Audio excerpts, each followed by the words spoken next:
Upstate comes away with a 9-point victory to continue to play very well inside the Hodge Center, this time against the Kennesaw State Owls. And Tom, this was a game that had just about everything you could imagine in it. We saw the lead change hands more than 10 times. We were tied on 4 separate occasions. When the dust settled, a good fourth period propelled Upstate to victory. Yeah, well, Upstate got up 5, got down 5, trailed by 3 in the third quarter, put together an 11-0 run, took control of the ball game at that point, got up in double digits, made enough free throws down the stretch, and got some outstanding individual performances as well. Let's take a look at some of the highlights. We'll begin with some of the bright moments for Kennesaw State.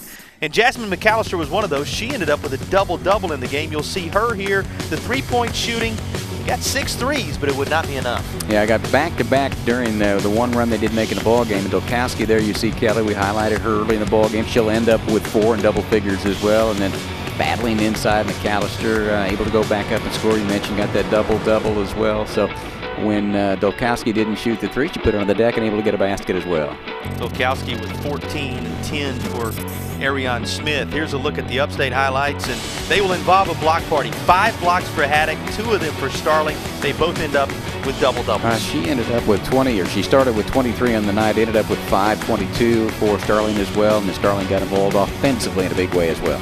Starling ended up with 5 steals as well as 5 assists alongside of her 24 points, 11 rebounds. You'll see all those numbers here in just a moment, but that does not account for what the starting group did as a whole, Tom. They played the majority of the game, and all of them contributed in different ways. Yeah, everybody at least 31 minutes for the starters in this ball game for Upstate. Here's a look at Haddock's line. 13 points and 14 rebounds. You see the 5 blocks and the 2 assists you do not. Travana Haddock with just a memorable performance across the course of her career taking place here tonight. Starling as advertised. We told you about McAllister. What sticks out in your mind that you'll carry forward with you from this one? Well, I just think the energy it was a really struggling third quarter play. Both teams, 1 out of 7, 2 out of 8, not much going at all. But I think Starling brought some energy to it.